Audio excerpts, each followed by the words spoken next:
memanfaatkan momen yang ada, ya, memanfaatkan momen yang ada, yang mana di situ kita bisa memaksimalkan apa yang baik untuk kita, ya. Karena tidak sama satu hari ataupun bulan antara yang satu dengan yang lainnya. Ada keadaan, ada hari, ada waktu, ada tempat yang memang di sana memiliki keutamaan, memiliki kelebihan daripada yang lain. Sebagaimana di 10 hari pertama bulan Dzulhijjah, dikatakan oleh para ulama, mengapa 10 hari pertama bulan Dzulhijjah ini menjadi hari-hari yang sangat dicintai oleh Allah Subhanahu wa taala. Kan di dalamnya ada amalan-amalan besar, amalan-amalan yang besar. Itu apa? Yang pertama adalah berpuasa. Berpuasa. Di sini ada amalan menjalankan puasa secara khusus, yaitu puasa pada tanggal 9 Dzulhijjah. Di sini disebut dengan puasa Arafah. Ketika jamaah haji mereka melaksanakan wukuf di Arafah, kita dianjurkan dan diperintahkan untuk melaksanakan puasa, yaitu puasa Arafah. Yang mana keutamaannya adalah dia dapat menghapus dosa setahun yang lalu. Ini adalah puasa Arafah. Kemudian di dalamnya juga ada amalan yang sangat besar, yaitu menumpahkan darah, menyembelih hewan kurban.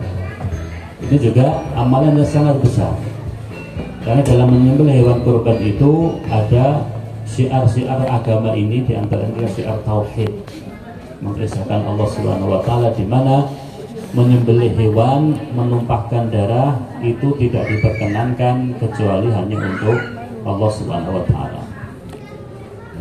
Menyembelih hewan apapun, ya, tidak ada yang diperkenankan kecuali hanya untuk Allah Subhanahu wa taala. Karena menyembelih, menumpahkan darah hewan sesembelihan ataupun hewan yang disembelih itu hanya untuk Allah. Jika diperuntukkan untuk yang lain, maka akan jatuh ke dalam kesyirikan. Karena ini adalah bentuk pendekatan ataupun kurban. Kurban ini artinya adalah pendekatan. Kita mendekat kepada Allah dengan cara menyembelih hewan sesembelihan ataupun hewan ternak yang dianjurkan.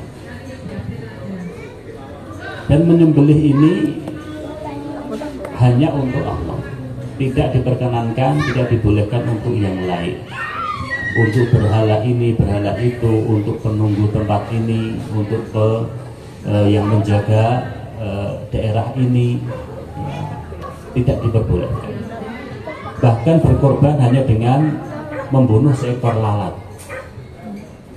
Ada sebuah hadis yang mengatakan bahwa ada seseorang masuk ke dalam surga karena seekor lalat, dan ada seseorang masuk ke dalam neraka juga karena seekor lalat. Ya. Apa yang menyebabkan masuk neraka karena seekor lalat? Dikarenakan adanya ketika orang ini akan masuk ke suatu daerah, ke suatu tempat, kemudian penduduknya mengatakan kalian tidak boleh masuk ke tempat ini kecuali dengan mengorbankan sesuatu untuk penunggu tempat ini. Maka yang satu, ya, dia mencari apa yang bisa dikorbankan, dan akhirnya dapatlah seekor lalat. Seekor lalat yang tidak ada nilainya, bahkan ini hewan yang dijauhi. Nah, sehingga kemudian orang ini membunuh lalat ini, lalu dia selamat dan diperbolehkan untuk melewati daerah tersebut. Sedangkan yang satu, dia tidak mau, meskipun harus membunuh seekor lalat. Bukan soal membunuhnya, tetapi niatnya. Ya, niatnya adalah untuk persembahan bagi penghuni ataupun bagi penjaga daerah ini. Nah, Sehingga kemudian dia tidak mau meskipun hanya membunuh seekor lalat. Sehingga orang ini tidak bisa melewati tempat itu dan dia dibunuh. Ini dua hal sama-sama melakukan dua hal ya, yang berbeda. Yang satu membunuh seekor lalat tapi masuk neraka. Disebabkan apa? Karena dia membunuhnya untuk persembahan, ya, persembahan bagi penjaga kampung ataupun daerah tersebut, sehingga dia bisa lewat. Sedangkan yang satu tetap bersikeras tidak, yang kemudian dia dibunuh, tapi kemudian dia masuk surga. Nah, jadi di sini menyembelih itu adalah amalan yang sangat agung. Dia termasuk syiar Islam. Dia adalah merupakan syiar tauhid. Seorang hamba mengisahkan Allah Subhanahu wa Ta'ala. Nah, kemudian juga berkaitan dengan menyembelih ini bagi Bapak Ibu sekalian yang memang sudah mempunyai niat ataupun memang sudah menyiapkan hewan kurbannya, yang betul sudah berniat, maka menjadi pengingat kita semua untuk sahibul kurban itu tidak diperkenankan untuk memotong rambut ya ataupun bulu yang ada di tubuhnya. Sini berlaku sampai hewan korbannya disembelih. Tetapi ini berlaku khusus untuk sahibul kurban. Adapun yang mengikutinya tidak. Maksudnya adalah ketika dalam satu keluarga berkorban seekor kambing, kurban ini diatasnamakan siapa, itulah orang yang mendapatkan larangan ini. Ya. Jadi kalau atas nama kepala keluarganya, atas nama bapak atau atas nama suami, maka larangan ini berlaku untuk si suami atau si bapak. Yang lainnya tidak ada larangan. Karena Rasulullah SAW mengatakan apabila telah masuk bulan Dzulhijjah dan salah satu dari kalian ingin berkorban, maka janganlah dia menyentuh rambutnya sampai disembelih hewan korban. Ya, meskipun larangan di sini tidak sampai pada tingkatan haram, tapi ini adalah merupakan salah satu bentuk syiar, sebagai bentuk syiar agama kita. Maka jika ini dilakukan tentu kita akan mendapatkan pahala, meskipun kalaupun dilanggar juga tidak akan sampai pada konsekuensi mendapatkan dosa. Kemudian juga Bapak Ibu sekalian, di dalam 10 hari pertama bulan Dzulhijjah ini juga masuk dari bulan-bulan dan hari yang diharamkan ataupun disucikan. Sehingga di bulan ataupun di hari-hari 10 pertama bulan Dzulhijjah ini kita sangat diingatkan untuk jangan bermudah-mudahan dalam mengerjakan maksiat. Kita harus bisa lebih menghormati kesucian hari-hari yang sedang kita lewati. Allah Subhanahu wa ta'ala mengatakan fala tadlimu fihinna anfusakum, maka janganlah kalian menggolimi, mencelakai diri kalian di hari-hari yang disucikan ini. Ya, jadi tidak boleh secara prinsip melakukan dosa, itu tidak boleh. Tetapi di 10 hari pertama bulan Dzulhijjah ataupun di bulan-bulan yang disucikan, yaitu Dzulqa'dah, Dzulhijjah, Muharram dan bulan Rajab, itu penekanannya lebih tegas lagi.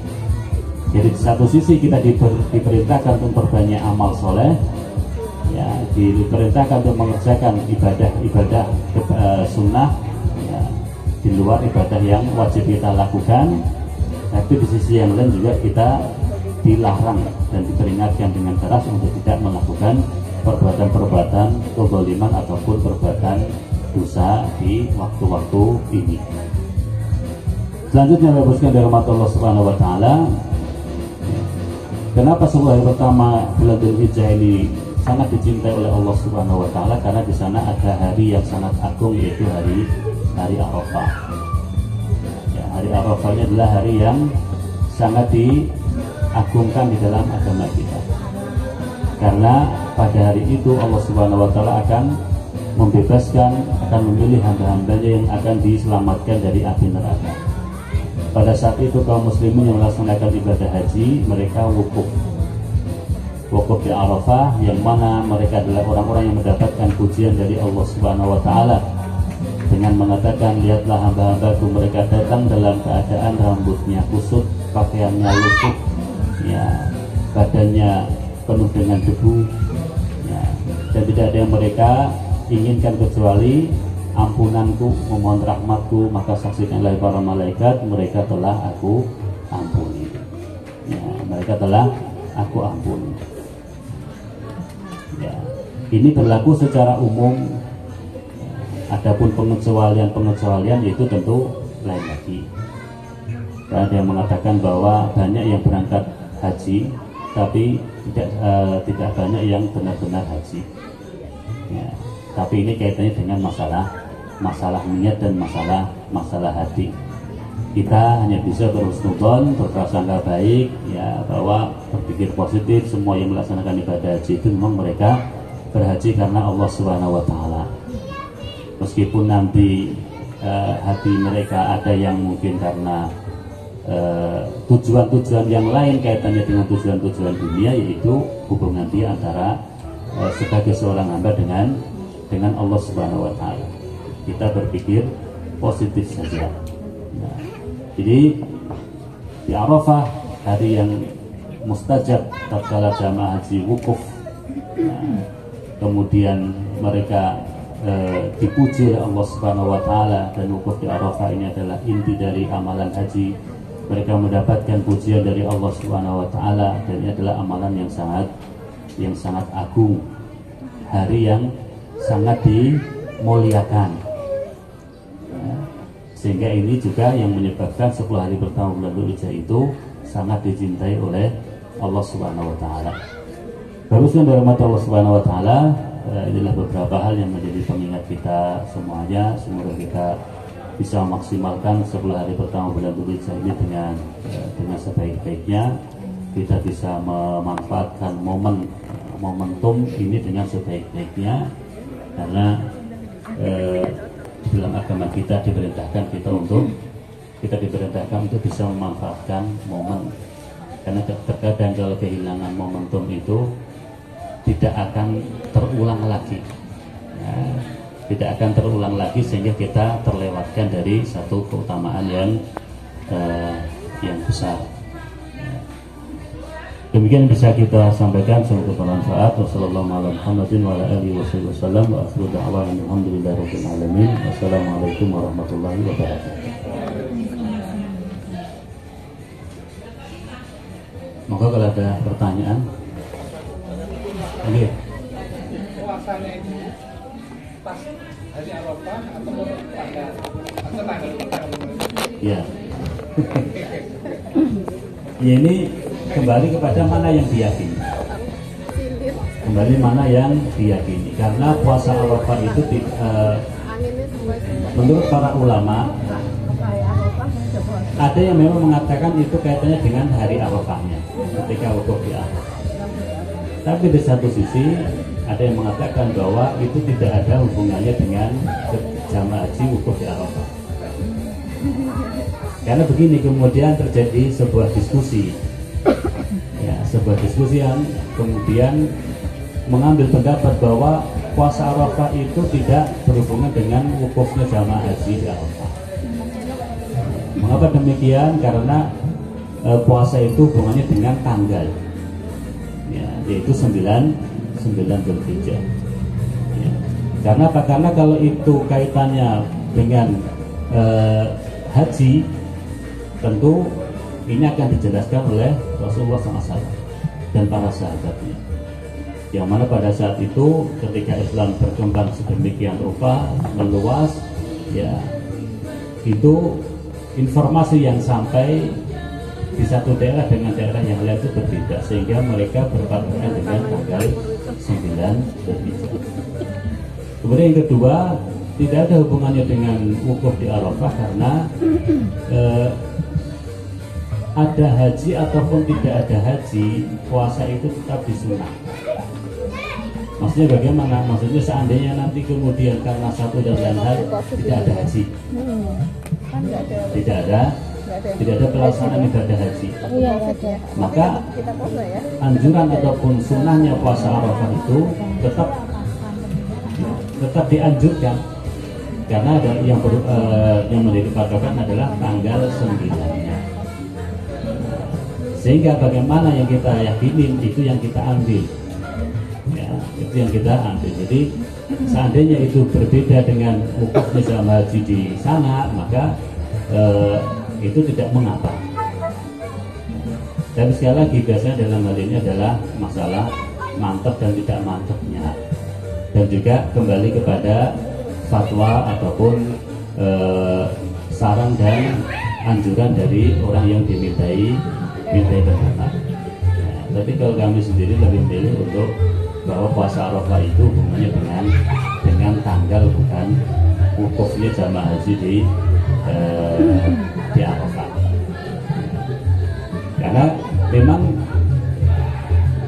mengapa hari Idul Fitri dan Idul Adha ini, atau terutama Idul Fitri kemarin itu Saudi bisa lebih dahulu dari kita, karena memang waktunya lebih lambat, sehingga hilal itu di waktu itu sudah nampak, ya, sudah ketika dilihat di Saudi itu sudah nampak, karena sudah selisih waktu 4 jam dari tempat kita.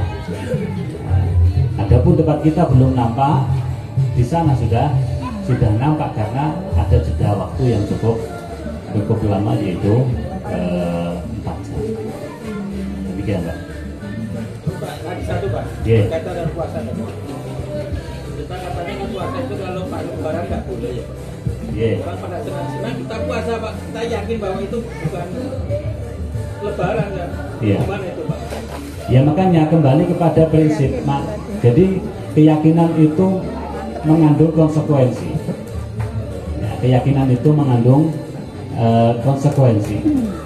Nah, ini kalau kita sudah meyakini dengan satu keyakinan, ya konsekuensinya dia harus mengikutinya. Sebagaimana halnya kita ada orang meyakini bahwa ini haram, sementara ada yang menganggap ini nggak haram. Ya, maka keyakinan kita menganggap ini haram, ketika kita memakannya ataupun ketika kita melakukannya, ya kita berdosa. Berbeda dengan orang yang meyakini itu tidak haram.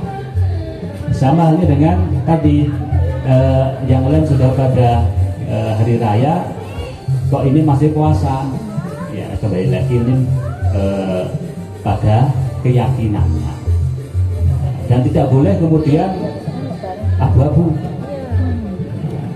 Abu-abu itu ya sekarang hari raya, besok juga hari raya, ataupun sekarang hari raya, besok ikut hari raya sehingga dia tidak puasa. Alasannya apa? Karena sudah hari raya, padahal dia ikut ataupun meyakini di hari yang kedua.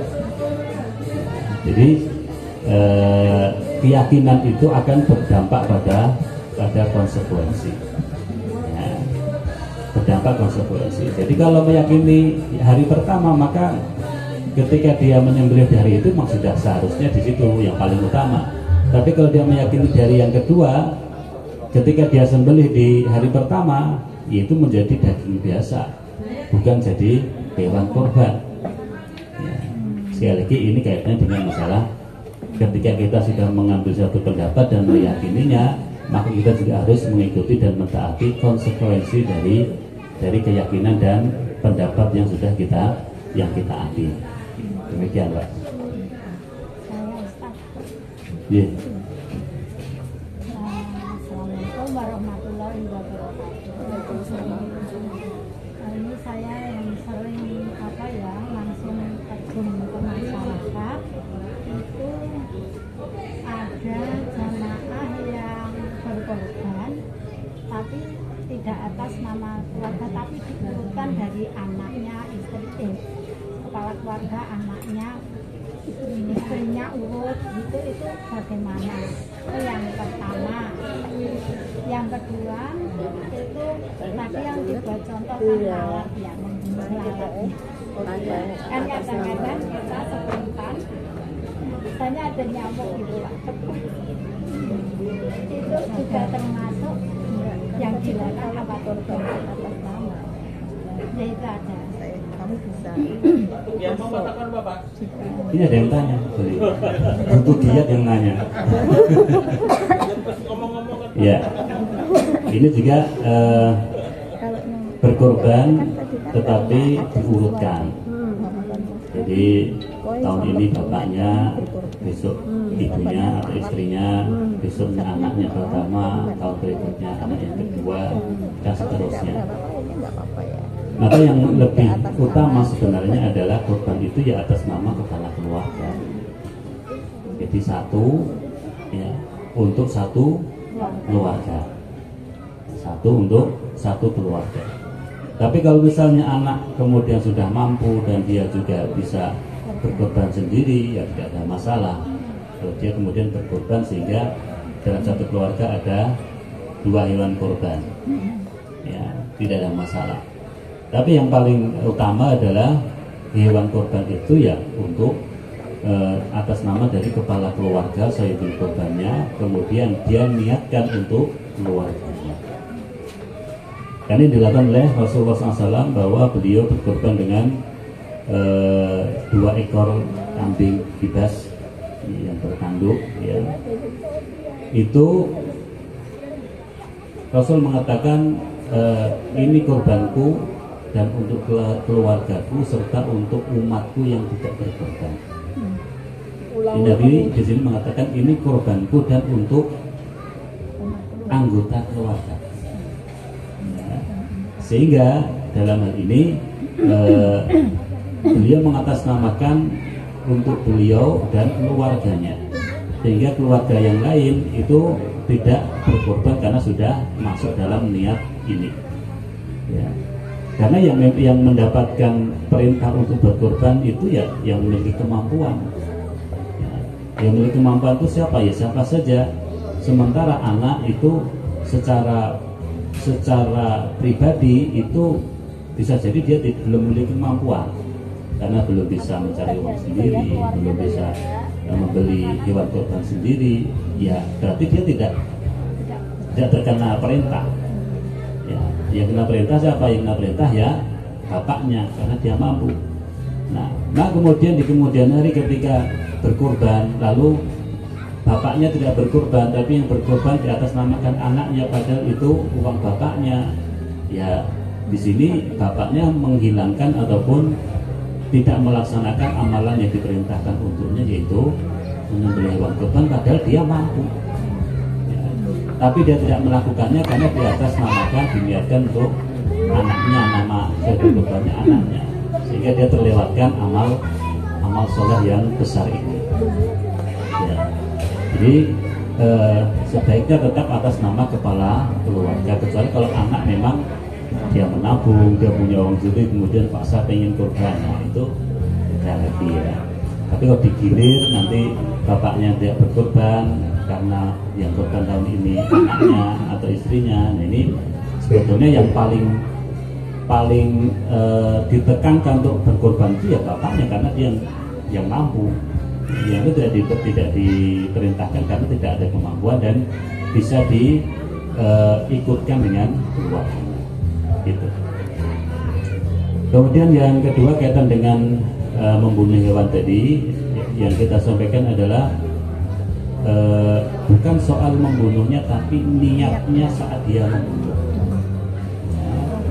Jadi niat pada saat dia niat membunuh itu dia niatnya untuk apa? Tapi kalau misalnya ada nyamuk yang gigit kita kemudian kita jeblek mati, ya itu tidak ada masalah karena memang niat kita nyamuk ini akan mengganggu kita, nah, kemudian kita bunuh, selesai sampai situ. Tapi kemudian kalau misalnya saya mau biar rumah ini nggak angker, yang nunggu rumah ini tidak mengganggu saya mau mempersembahkan untuk penunggu rumah ini apa ya? dia lihat ada nyamuk. Kemudian nyamuk itu dia bunuh. Niatnya lagi tadi dia membunuh nyamuk ini untuk penghuni ataupun penjaga rumah ini supaya tidak mengganggu. Ini yang masuk ke dalam kategori dosa besar, bahkan itu masuk dalam kesyirikan. Jadi kalau itu membunuh biasa karena mengganggu, maka itu tidak ada masalah. Maka di sini pentingnya niat dan amalan itu. Tidak. Iya. Berhubung tadi Bapak menjelaskan tentang menyukur rambut ya, memotong rambut itu dari tanggal 1 sampai tanggal setelah sholat. Nah, kemudian pas tanggal 1 itu saya lupa ini pas tanggal 1 ya. Kemudian pagi-pagi itu menyukur rambut. Ini bagaimana niatnya korban itu, bagaimana batal atau enggak, atau mendapatkan apa? Karena itu kan termasuk larangan. Bagaimana Pak? Jadi larangan tadi ini merupakan larangan yang memang tidak sampai pada derajat haram. Ini hukumnya sunnah. Ini bisa menjaga yaitu dapat pahala itu dijaga. Kemudian yang kedua, jadi adalah merupakan keistimewaan umat Nabi Muhammad, keistimewaan kita bahwa melakukan sesuatu karena lupa itu tidak dianggap dosa. Tidak dianggap dosa. Termaafkan. Ya, karena ruknya antum nanti tidak dianggap dosa dari umatku karena yang pertama lupa, yang kedua karena salah tidak tahu, yang pertama lupa, yang kedua karena tidak tahu, yang ketiga karena dipaksa. Karena dipaksa.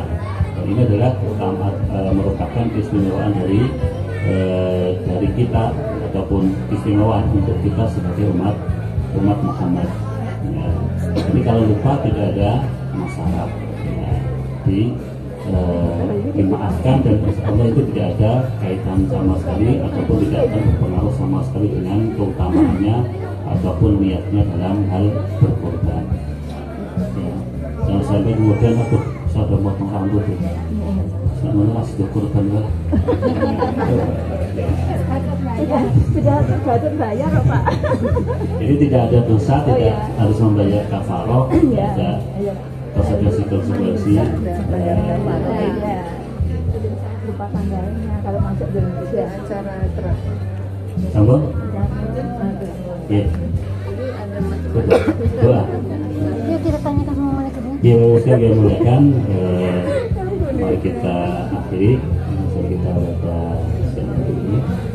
Namun terlebih dahulu sebelum kita tutup, mari kita berdoa kepada Allah Subhanahu Wa Taala untuk kebaikan kita, kebaikan keluarga kita, kebaikan saudara-saudara kita, dan kebaikan kaum muslimin secara umum. Semoga kita diberikan keringanan dan hidayah Allah Subhanahu Wa Taala serta taufiknya untuk beribadah, menjalankan amal soleh yang kita jalankan, yang diterima oleh Allah Subhanahu Wa Taala, dan kita diberikan kesehatan, diberikan keringanan, diberikan kemudahan untuk senantiasa melakukan ketaatan kepada Allah. A'udzubillahi minasyaitonir rajim. Bismillahirrahmanirrahim. Allahumma shalli ala Muhammad wa sallim wa radhiyallahu ta'ala an kulli sahabati Rasulillah ajma'in. Walhamdulillahi rabbil alamin. Allahumma ighfir lil mu'minina wal mu'minat wal muslimina wal muslimat wal ahya'i minhum wal amwat innaka sami'un qaribun mujibud da'wat wa ya qadimul hajat. Allahumma inna nas'aluka bi anna nashhadu annaka anta Allah la ilaha illa anta al-ahadus samad alladzi lam yalid wa lam yulad wa lam yakul lahu kufuwan ahad. Allahumma inna nas'aluka al-huda wa at-tuqa wal 'afafa wal ghina. Allahumma arina al-haqqa haqqan warzuqna ittiba'ah wa arina al-batila batila warzuqna ijtinaba. Allahumma ighfir lana wa liwalidayna warhamhuma kama rabbayana shighara. ربنا هب لنا من ازواجنا وذرياتنا قرة اعين واجعلنا للمتقين اماما. ربنا هب لنا من لدنك ذرية طيبة انك سميع الدعاء. ربنا لا تزغ قلوبنا بعد إذ هديتنا وهب لنا من لدنك رحمة إنك أنت الوهاب ربنا تقبل منا إنك أنت السميع العليم وتب علينا إنك أنت التواب الرحيم اللهم اكفنا على ذكرك وشكرك وحسن عبادتك اللهم اكفنا بحلالك عن حرامك واغننا بفضلك عمن سواك اللهم اكفنا بحلالك عن حرامك واغننا بفضلك عمن سواك اللهم اكفنا بحلالك عن حرامك واغننا بفضلك عمن سواك سبحان ربك رب العزة عما يصفون وسلام على المرسلين والحمد لله رب العالمين. السلام عليكم warahmatullahi wabarakatuh. Waalaikumsalam warahmatullahi wabarakatuh.